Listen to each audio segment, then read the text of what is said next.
আসসালামু আলাইকুম ওয়া রাহমাতুল্লাহি ওয়া বারাকাতুহু। আকীদাগত মুনাফিক কাকে বলে?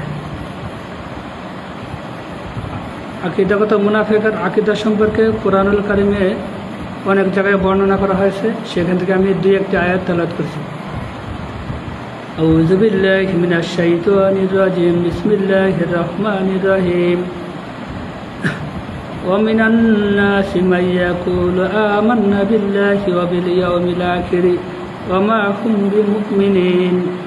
আল্লাহ রাব্বুল আলামিন সূরা বাকারার ৮ নম্বর আয়াতে বলেছেন যে অর্থাৎ এরা আল্লাহ আখিরাতে মানুষের মধ্যে এমন কিছু মানুষ আছে যারা বলে আমরা আল্লাহকে বিশ্বাস করি, আখিরাতকে বিশ্বাস করি, কিন্তু তারা মুমিন না, তারা মুমিন না বা ইমানদার না।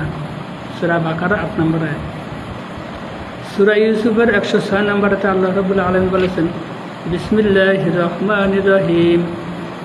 ওমা ইউমিনু আকসারুহুম বিল্লাহি ইল্লা ওয়া হুম মুশরিকুন। সূরা ইউসুফের ১০৬ নম্বর আয়াত। এখানে আল্লাহ রাব্বুল আলামিন বলেছেন যে তাদের অধিকাংশই আল্লাহকে বিশ্বাস করে, কিন্তু তারা মুশরিক। সূরা তাওবার ৭৪ নম্বর আয়াতে আল্লাহ রাব্বুল আলামিন বলেছেন ওয়ালাকাদ ক্বালু কালিমাতাল কুফরি ওয়া কাফারু বাদা ইসলামিহিম ওয়া হাম্মু বিমা লাম ইয়ানালু। অর্থাৎ ওহারা তো কুফরির কথা বলিয়াছে এবং ইসলাম গ্রহণের পর কাফির হইয়াছে। এটা হচ্ছে আকীদাগত মুনাফিক যারা, তাদের আকীদা সংক্রান্ত। এখন আমি আকীদাগত মুনাফিক কাকে বলে তাদের কথা বলতেছি। দেখেন, আকীদাগত মুনাফিকের সংজ্ঞা দেওয়ার পূর্বে ঈমান কাকে বলে সেটা জানা দরকার। ঈমান শব্দের অর্থ হচ্ছে বিশ্বাস। ইসলামী পরিভাষায় আল্লাহ একক, তার কোনো শরিক নেই। হযরত মুহাম্মদ মুস্তাফা সাল্লাল্লাহু আলাইহি ওয়াসাল্লাম আল্লাহর রাসূল ও বান্দা, এগুলো সহ ঈমান সংশ্লিষ্ট সব কিছুকে মনে প্রাণে আন্তরিকতার সাথে বিশ্বাস করার নাম হচ্ছে ঈমান। ব্যাপক অর্থে এবং কোরআন হাদিস ইজমা কিয়াস অনুযায়ী ঈমান বলতে বোঝায় মুখে স্বীকার করা, অন্তরে বিশ্বাস করা এবং বাস্তবে আমল করা। এই তিনটি গুণ বা অবস্থা যার মধ্যে আছে সে হচ্ছে ঈমানদার। এর মধ্যে দুইটি বিষয় আমরা দেখি।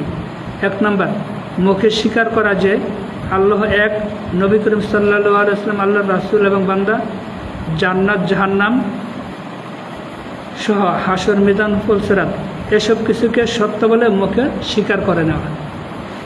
দুই নম্বর হচ্ছে আমল করা, যেমন নামাজ, রোজা, হজ, যাকাত, জিহাদ করা। এটি হচ্ছে দুই নম্বর। এগুলি আমরা দেখি বা বুঝতে পারি কেউ যখন আমল করে।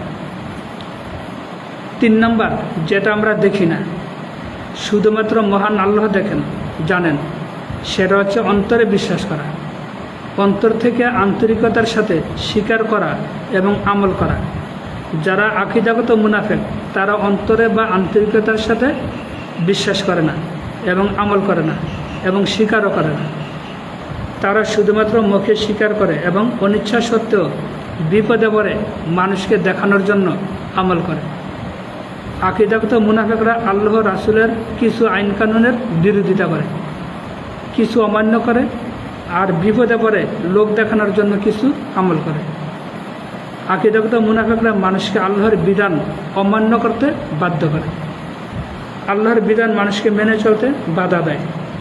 আল কোরআনে বর্ণিত এদের কাজকর্ম দেখে আমরা এদেরকে চিনতে পারব। তারা জান্নাত, জাহান্নাম, কবর, হাসর, মিজান, ফুলসিরাত এগুলো অন্তর থেকে বিশ্বাস করে না। এরা জিহাদ করে না, অন্যকে করতে দেয় না, আল্লাহর আইনের বিরুদ্ধে আইন তৈরি করে, জনগণের উপর আল্লাহর বিরোধী আইন চাপিয়ে দেয়। যারা জিহাদ করে তাদেরকে মুনাফিকরা, অর্থাৎ যারা জিহাদ করে আকীদাগত মুনাফিকরা তাদেরকে জঙ্গি, উগ্রবাদী, মৌলবাদী, জিহাদি, সন্ত্রাসী, ধর্মান্ধ ইত্যাদি বলে গালিগালাজ করে। অথচ মহান আল্লাহ পবিত্র কোরআনে 200বারেরও বেশি জিহাদের কথা বলেছেন। আর আকীদাগত মুনাফিকরা জিহাদ করে না, অন্যকে করতেও দেয় না। যারা করে তাদেরকে বলে জঙ্গি, সন্ত্রাসী। নাউজুবিল্লাহি মিন যালিক। এসব জিহাদ বিরোধী ইসলাম বিরোধীদেরকেই আকীদাগত মুনাফিক বলা হয়।